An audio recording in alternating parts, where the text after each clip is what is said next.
સૌપ્રથમ અહીંયા જે હનુમાનજી મહારાજનું રામ દરબાર માતાજીનું જે સ્વરૂપ વિગ્રહ વિરાજમાન છે એમને હું પ્રણામ કરું છું. આ જગ્યાના મહંત શ્રી અનમોલદાસ બાપુ એમના ચરણોમાં પણ મારા પ્રણામ.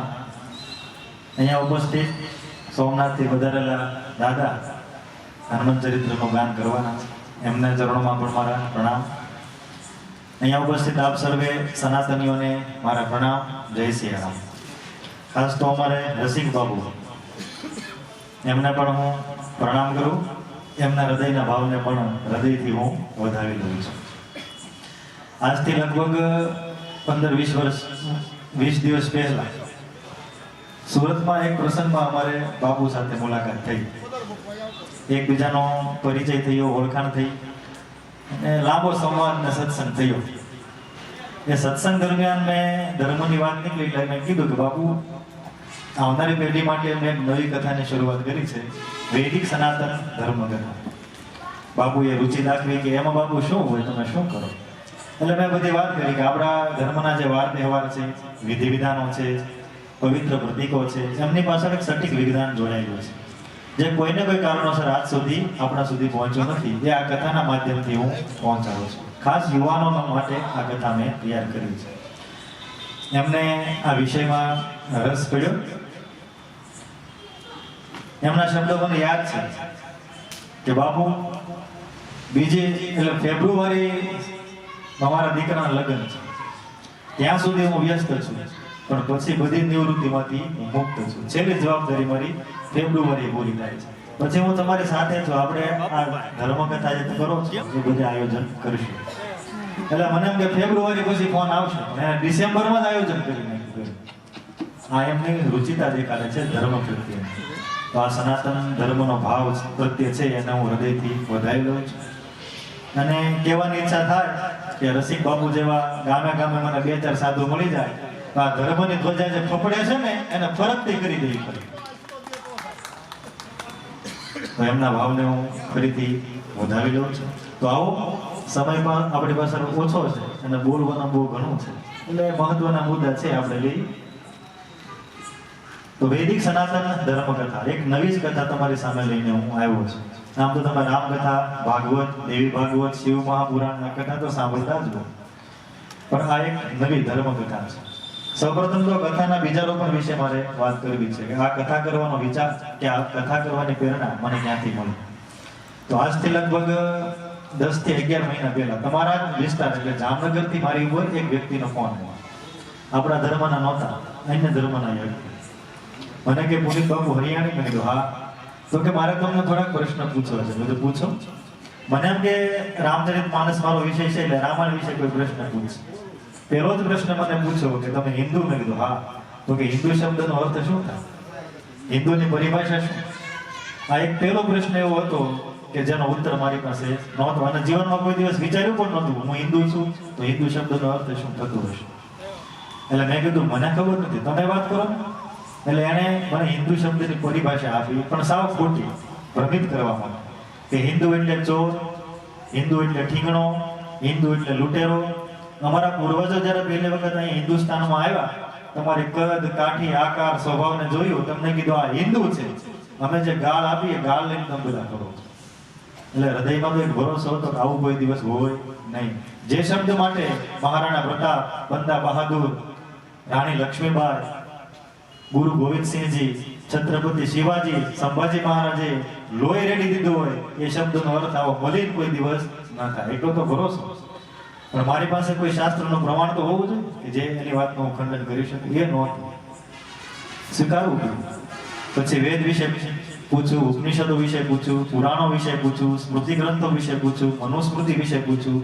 અનેક પ્રશ્નો મને પૂછ્યા, પણ દુઃખની વાત એ હતી કે ધર્મને લગતો એક પણ પ્રશ્નનો ઉત્તર મારી પાસે નહોતો. ગાય તમારી માં? કહ્યું હા. તો ગાય પશુ તો ઘણા છે, ગાયને કેમ માં કહો છો? કારણ શું મને ખબર નથી. તુલસીને ક્યારે કેમ સવારે જાગીને દીવો કરો છો? છોડ તો ઘણા છે, ખબર નથી. પીપળાની કેમ પ્રદક્ષિણા કરો છો? ખબર નથી. આશોપાલવના તોરણ કેમ બાંધો છો? ખબર નથી. રંગોળી કેમ કરો છો? ખબર નથી. આવા અનેક પ્રશ્ન પૂછે પણ એક પ્રશ્નનો ઉત્તર ન હોય. છેલ્લા શબ્દો એને કીધા, એ હૃદય અથડાયા કે તમને લોકો બાપુ કહે છે, ઘરે ઘરે તમારી બદનામણીઓ થાય છે, તમને લોકો દક્ષિણા આપે છે, તો તમે ધર્મ માટે શું કરો છો? આ કથામાં નચાવા કુદાવા એ જ તમારો ધર્મ છે? તમારા 90% લોકોને ખબર નથી કે હિન્દુ શબ્દની ઉત્પત્તિ ક્યાંથી થઈ, શું થાય. તો પહેલી ફરજ એ છે કે ધર્મનું જ્ઞાન આપે. એ વ્યક્તિ ખોટો ન. મનોમન નિર્ણય કર્યો કે હવે ધર્મ માટે કંઈક કરવું છે. એ 10-11 મહિના અથાગ મહેનત કરીને સમાજ માટે એક નવી કથા તૈયાર કરી છે, વૈદિક સનાતન ધર્મ કથા, જેમાં આ બધા જ પ્રશ્નોના ઉત્તર મેં અધ્યયન દ્વારા અને વૈજ્ઞાનિક પ્રમાણ દ્વારા શોધી લીધા છે.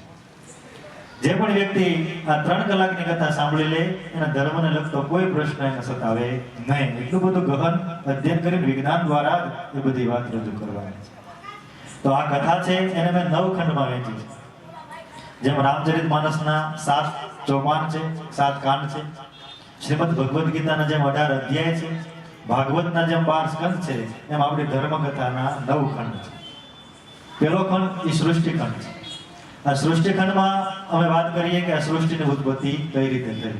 કારણ કે અત્યારે અમુક લોકો આમાં પણ ભ્રાંતિ ફેલાવે છે. સૃષ્ટિની ઉત્પત્તિમાં ઈશ્વરનો કોઈ હસ્તક્ષેપ નથી, ઈશ્વરનો કોઈ હાથ જ નથી.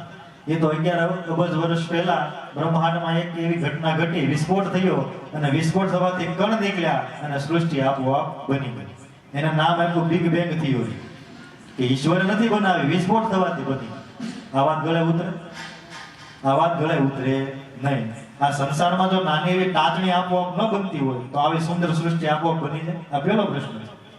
ઘરે જઈને પ્રયત્ન કરજો, લોખંડનો ટુકડો લઈને એને ધરતી ઉપર પછાડજો, ટાચણી બની જા, ટાચણી બની જા, ટાચણી બની જા, તો બની જાય નહીં. એની માટે કારીગર જોઈએ, એને આકાર આપશે ત્યારે ટાચણી બને.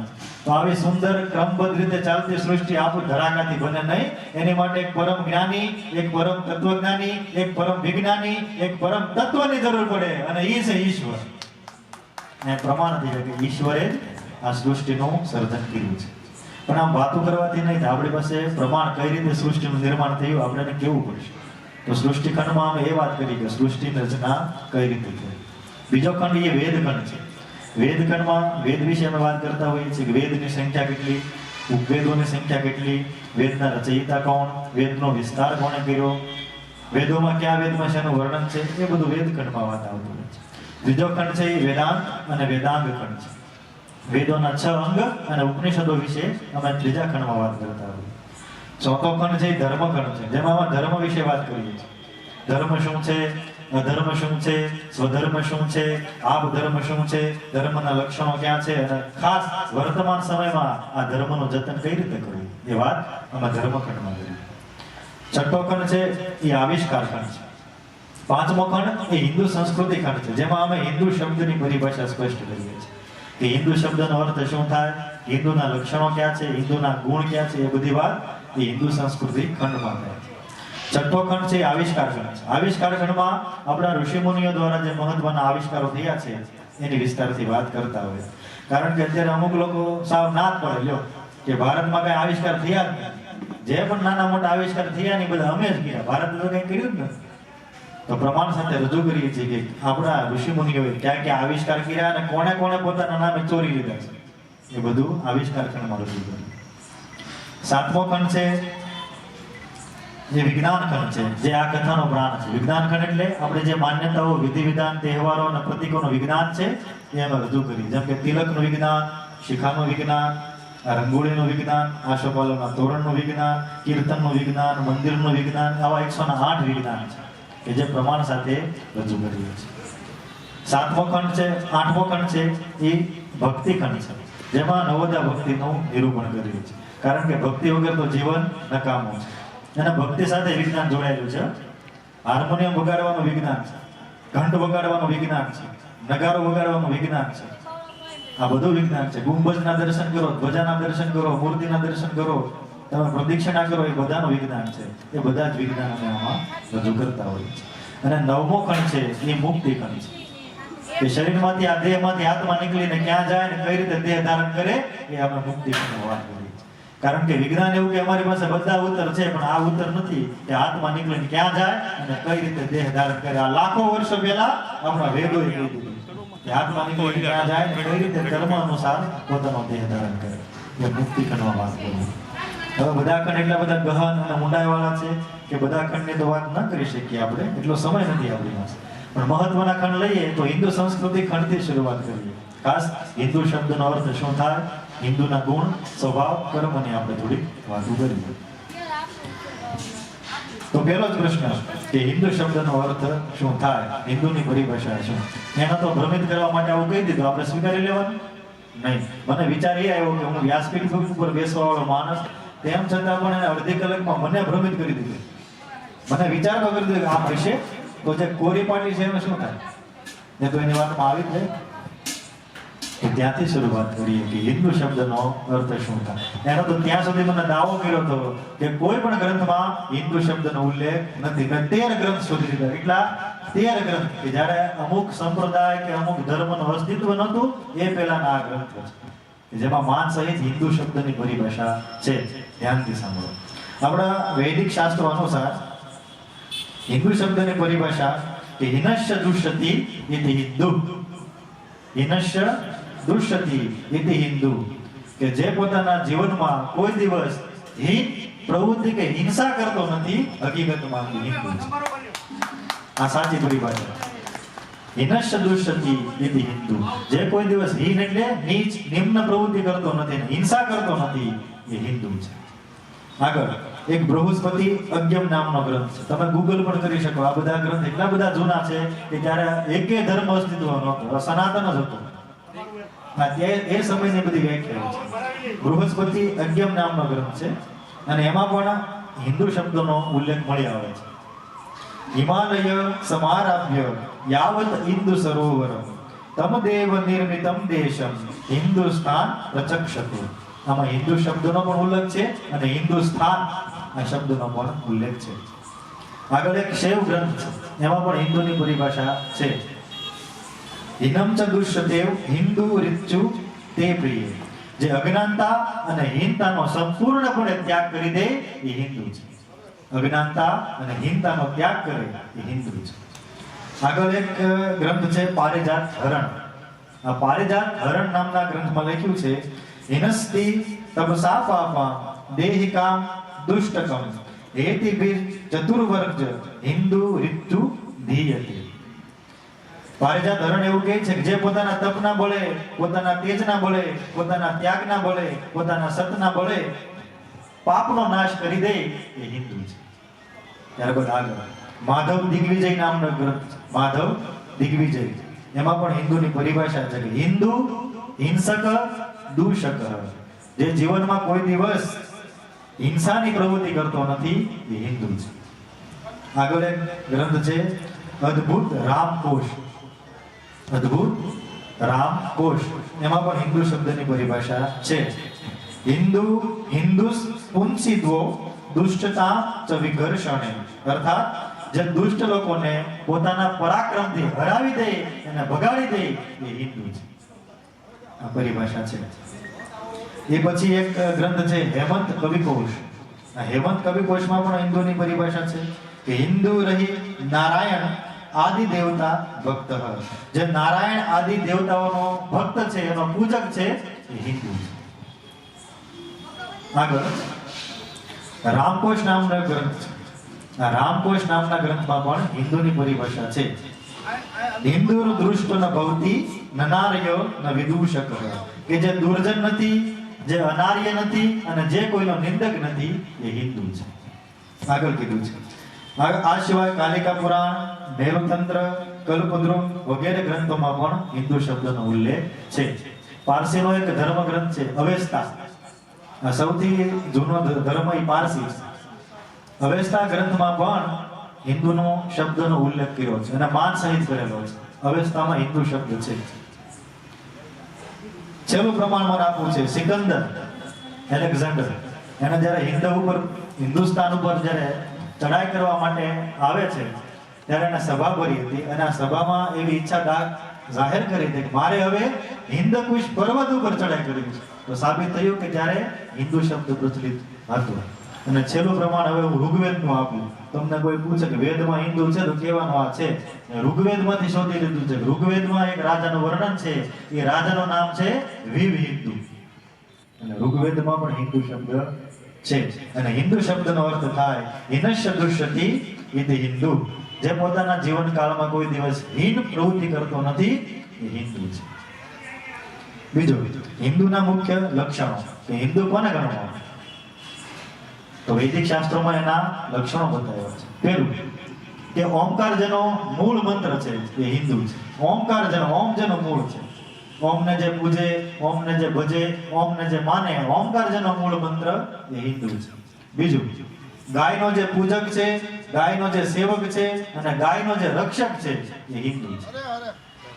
ત્રીજું, પુનર્જન્મમાં જેને પૂરેપૂરો વિશ્વાસ છે એ હિન્દુ છે. ચોથું, ભારત જેની જન્મભૂમિ છે એ હિન્દુ છે. પાંચમું, જે જીવનમાં હમણાં જ આપણે વાત કરીએ હિંસા કે હીન પ્રવૃત્તિ કરતો નથી એ હિન્દુ છે. સાતમું, વેદ કે વૈદિક શાસ્ત્રોમાં જેને પૂરેપૂરી શ્રદ્ધા છે એ હિન્દુ છે.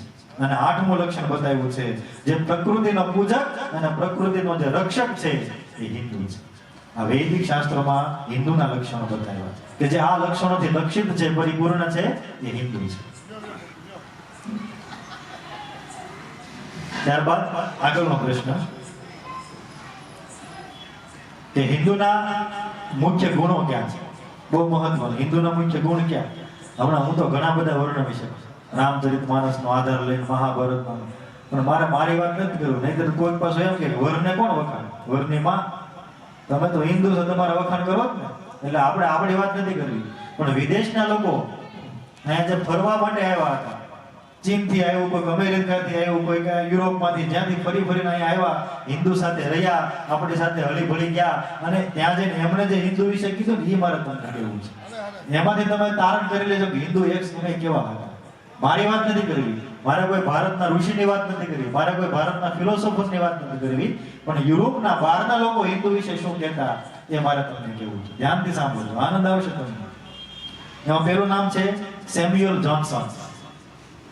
સેમ્યુઅલ જોન્સન હિન્દુ વિશે એવું કહે છે કે હિન્દુ એ ધાર્મિક, પ્રસન્ન, ન્યાયપીર, સત્યભક્ત અને ભગવાનની ભક્તિથી ભરોભર ભરેલા હોય છે. આ મારું કથન નથી, ભારતના કોઈ વ્યક્તિનું, સેમ્યુઅલ જોન્સને કીધું છે કે ભગવાનની ભક્તિથી એ ભરેલા હોય છે, એ હિન્દુ છે. બીજું નામ છે શ્રી ક્રિન્ડિલ. શ્રી ક્રિન્ડિલ હિન્દુ વિશે એવું કહેતા કે હિન્દુઓના ચરિત્રની નિષ્કપટતા તથા ઈમાનદારી એમની સાચી ઓળખ હતી. એની જે નિષ્કપટતા અને ઈમાનદારી એ જ હિન્દુની સાચી ઓળખ છે. આ એ વ્યક્તિએ કીધું. હિન્દુ કોઈ દિવસ અનીતિયુક્ત વચન નહીં બોલતા. આ શ્રી કિન્ડલના શબ્દો છે. આગળ જોર્જ બર્નાર્ડ શો, એમણે હિન્દુ વિશે શું કીધું સાંભળ્યું. ભારતીય હિન્દુઓની મુખાકૃતિ એટલે ચહેરો, ભારતીય હિન્દુઓની મુખાકૃતિ એટલે ચહેરા ઉપર જીવનની વાસ્તવિકતાના આપણને દર્શન થાય છે. એટલે હિન્દુના ચહેરા ઉપર કોઈ બનાવટી ભાવ નહોતો, વાસ્તવિકતાના દર્શન થાય છે. આપણા બધાના ચહેરા ઉપર તો કૃત્રિમતાનું આવરણ ચડાવીને બેઠા છીએ, પરંતુ ભારતીયોના ચહેરા ઉપર સાક્ષાત પ્રકૃતિના દર્શન થાય છે. આ જોર્જ બર્નાર્ડ શોએ વાત કરી છે હિન્દુ વિશે. આગળ 9મી શતાબ્દી, કઈ 9મી શતાબ્દીમાં યાકુબી નામનો એક વ્યક્તિ થયો. આ યાકુબીએ હિન્દુ વિશે કીધું એ સાંભળો. યાકુબી એવું કહેતા કે બુદ્ધિ અને વિચારશીલતામાં હિન્દુ બધા જ દેશો કરતા ઊંચા છે. ડંકાની ચોટ ઉપર એ વ્યક્તિ બોલ્યો કે બુદ્ધિ અને વિચારશીલ ક્ષમતામાં હિન્દુ એ બધા કરતા ઊંચા. ગણિત તથા ફલિત જ્યોતિષમાં એમનું જ્ઞાન અન્ય જાતિ કરતા અધિક યથાર્થ અને સાચું હતું. અંક ગણિત, ફલિત ગણિત, જે પણ ગણિત લ્યો એ આપણું વધારે સાચું હતું. ચિકિત્સા વિષયમાં એમનું યોગદાન પ્રથમ કોટીનું હતું. આ શબ્દ છે યાકુબી. આગળ એક પુર્તગાલી સૈનિકે આપણા સૈનિક સાથે ઘણો વર્ષ એનો નિવાસ કર્યો, અને પુર્તગાલ જઈને એમણે જે હિન્દુ સૈનિક વિશે કીધું એ તમે સાંભળો. પુર્તગાલી સૈનિક હિન્દુ વિશે કહે છે કે હિન્દુ ધર્મના સૈનિકો યુદ્ધની સૂક્ષ્મથી સૂક્ષ્મ પરંપરાને પૂરી નિષ્ઠાથી એનું પાલન કરતા.